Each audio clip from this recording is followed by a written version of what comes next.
Joshua Tree National Park is located about 100 miles east of Los Angeles in the California desert. Here we are at Joshua Tree, spot number 54 in Jumbo Rocks, and the sun is just going down. We were able to get the van fairly level with the blocks. I was really surprised how easy that was.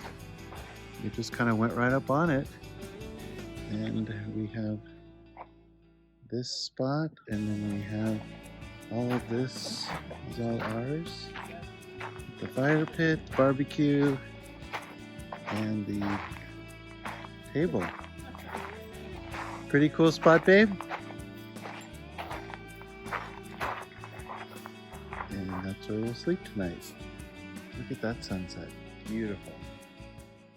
Our camp is located approximately in the center of the park, off of Park Boulevard.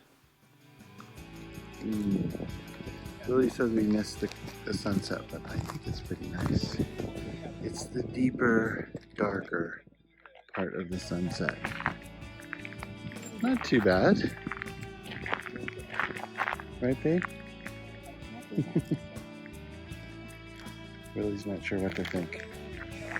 And so this is the whole campground. Jumbo Rocks. Looks like it's going to be a really nice time. Too bad we only have one night here.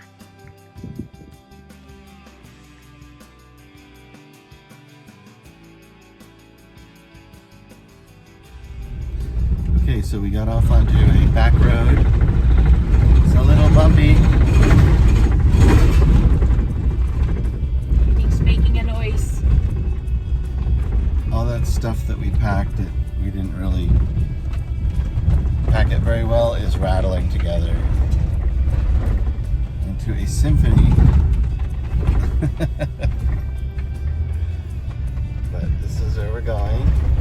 Queens Valley Road to Queen Valley Mine. And it's a beautiful day, and we're just kind of exploring back here in the back country. Look, Joshua trees all Joshua around. Tree. See? Hey, there's Joshua trees here.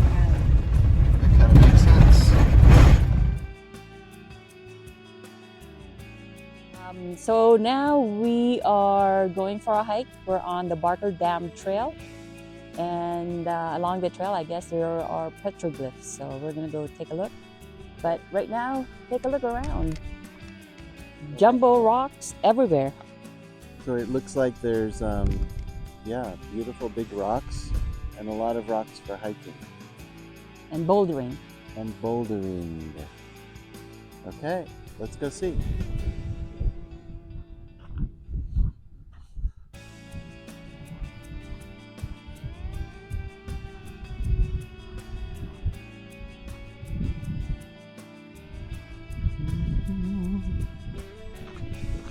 Yeah, we had a little bit of a issue trying to find camping because we couldn't reserve any campsites. We went to recreation.org, and of course Saturdays are really tough.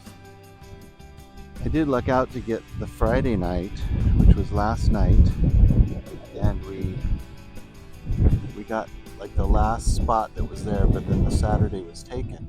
So we weren't sure what we were going to do. Our backup plan was to go out inside of the park and just go to some BLM land and park there for the night. Then I got to talking to one of the rangers, and she was mentioning about first come first serve campsites, which I guess that's a thing that's out there, but I didn't really know anything about it. And so she said there was first come first serve at Belle Campground and White Tank Campground. So we jumped in the van, raced off. We found one. We put all our stuff down, and then we had to race back to the little entrance kiosk, pay our fee, and race back to the campground. Put our tag on the spot. We did all that, and I think we have a spot for the night.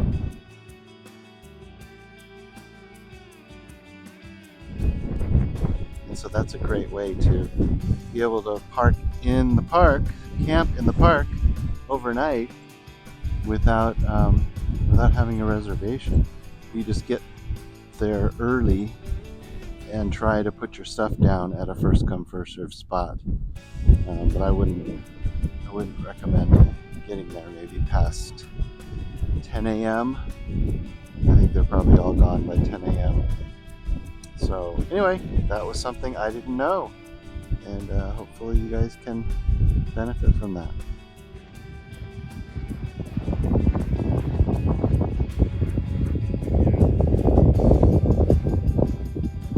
And it has things like this where it just looks like it's perched up there waiting to just fall down any day, or like somebody put them up there, you know, like somebody placed it there.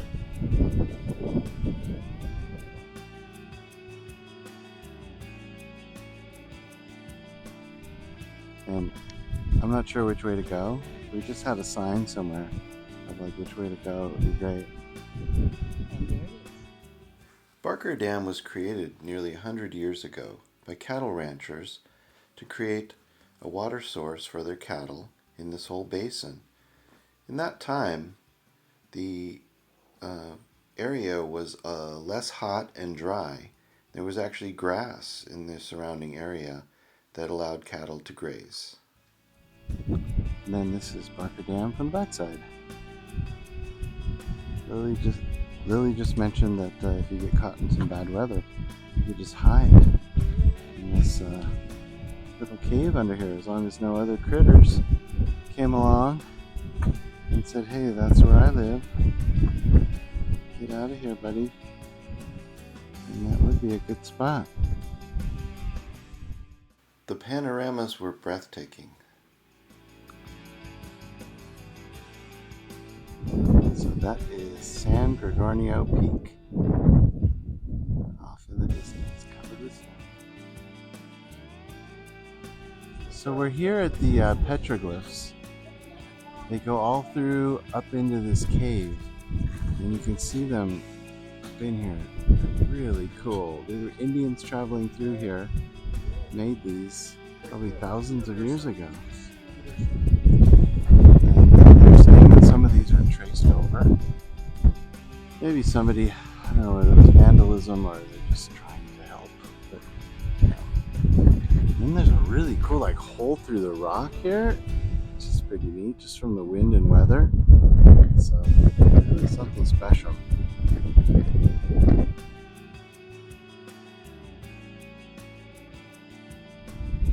These are pretty cool, just sticking up like a thumb, or giving me the finger, one or the other. We came across this couple that looked pretty fun, and they were. We got to talk to them about Peru. We noticed that the gal there had a Cusco hat made out of alpaca fur, and we were talking all about Peru and Machu Picchu, and they were just a lot of fun to talk to.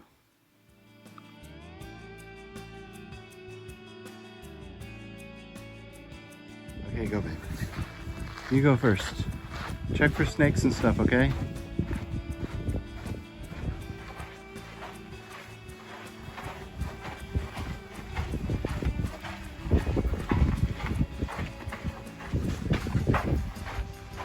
Hey, we made it. Oh, and look at this. This looks man-made. Like this would be someplace where they would have shelter, probably soot from fires up here, and they would grind the corn right there. Huh. This is like a little primitive shelter. Next, we decided to do the 1.2 mile Wall Street Mill hike. And look at this colorful guy. Dang, that's cool. Growing right there out of the rock. Watermill Trail. It's about 1 mile and then a mile back. It's just an up and back. And we're coming across this, like, it's a building. House, I guess it's somebody built at some point. where they wanted to live out here.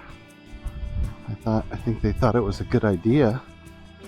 They're like, let's live out in the middle of the desert. And yeah, I thought this was a great idea. They had a fireplace. And they built bricks out of cement. And then they had different rooms. Quite elaborate. Maybe a sewage area or fire pit, something like that.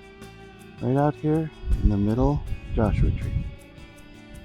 Look at how pretty the blue sky is. That almost reminds me of Eagle Rock, that one that we hiked. I forget, Warner Springs? Almost reminds me of that Eagle. Okay, so here we are. Sorry, I can't hear. Here. See what's over here. What? Oh my gosh. Oh my gosh, look at it. It's an old car. You know, I think those tires are okay. I think maybe a little bit of air, and they'd be fine. And it's a flathead. Is that a 6? 1, 2, 3. Flathead 6-cylinder. Man, it's a big 6-cylinder. And seat springs, gas tank. It's a complete vehicle right here.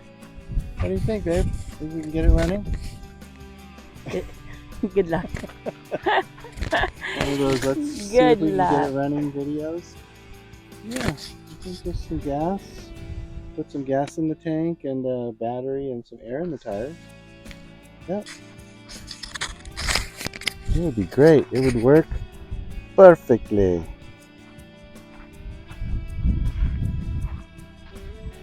How did they get something like that out here? In the middle of nowhere. Well.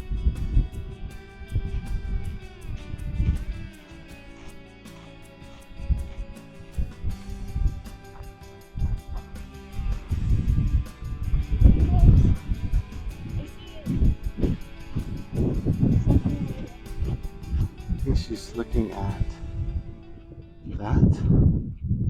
Some sort of a rusty structure. Let's see. Okay, so we're coming up to, I don't know what this thing is. Water mill.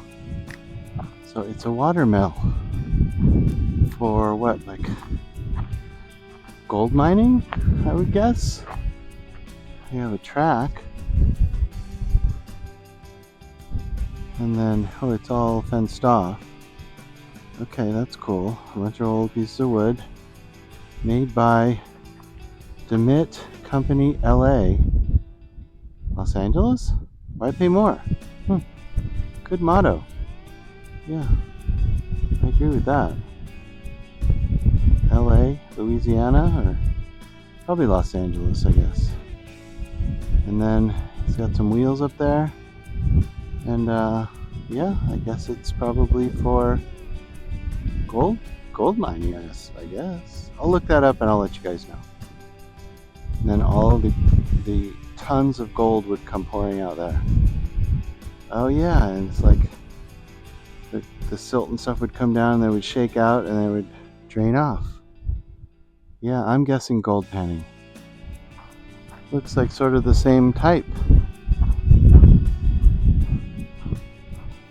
And some mesh, probably used for sifting. And then old car in about the same shape, same condition.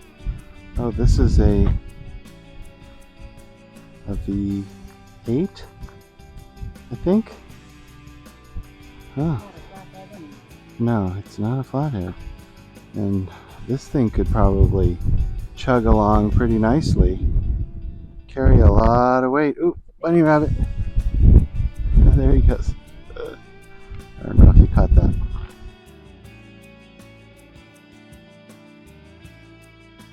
Just completely gave its all. And I'm thinking that the doors and the cab part are aluminum. I guess. I'm gonna go out on a limb and say that. They aren't rusty like the rest of it, so. Or maybe maybe stainless steel? Do they have that back then? I don't know. Beginning in 1930 and operating all the way through the mid-1960s, local miners would bring their ore to these little rail cars on the left, and that's where the ore went into the machine, the stamp mill. And the stamp mill utilizes a couple of different processes. First, it utilized a chemical process for separating the gold, and then a traditional kind of panning, sifting process. The waste would come out the right side, and the gold would be collected. Okay, go. So I wanted Scott to take a picture of this rock formation over here because they're in layers. It's pretty impressive. I mean, all the other ones, they're, just jumbled together, but this particular one is actually in layers. Mm-hmm. Impressive. Is indeed. That's amazing. This plaque marks the location of the gravestone of Worth Badgley. Badgley was killed in a shootout with William Keyes, May 11th, 1943, over water rights. Let's get back in the van and we'll head off. We have some nice cold sodas in the ref. Feels good to sit down, babe? Yep. Where's Willy? Willy, you enjoying? Because Willy can't go on the trails. No dogs, but he just likes hanging out in the van anyway. Plenty big enough, and he's got his bed and everything. So he's doing good. All right, let's saddle up and get going.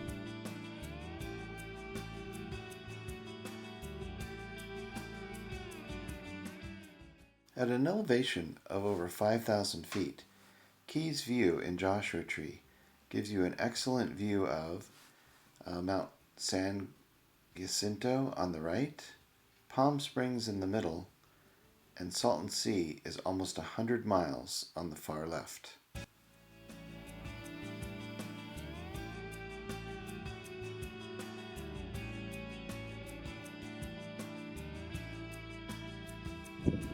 Okay, so we've been sitting here for 5 minutes in freezing, blowing wind, trying to take a picture of the three of us. We give up.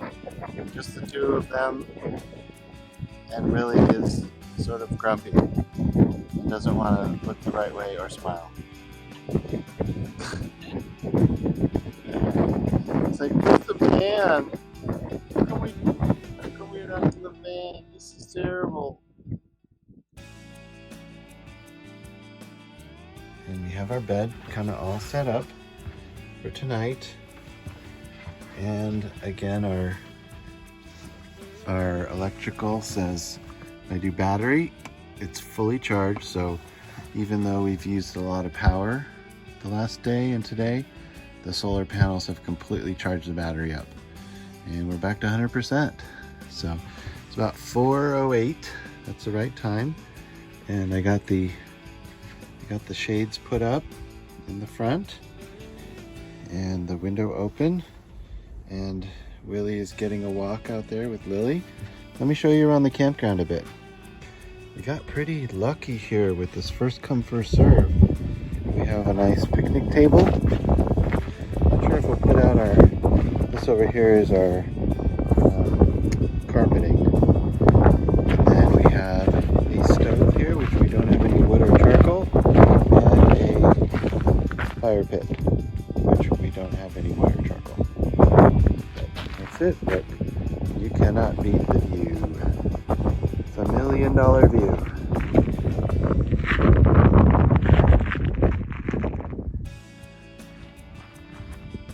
And there is our setup. I got it all leveled with the yellow blocks. That wasn't too hard. And I think we're ready to go.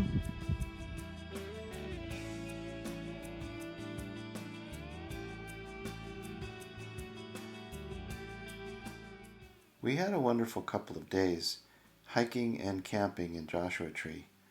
We know we're going to be back here sometime, and we were so glad to be able to share this vacation with you, and hopefully you can visit there someday too.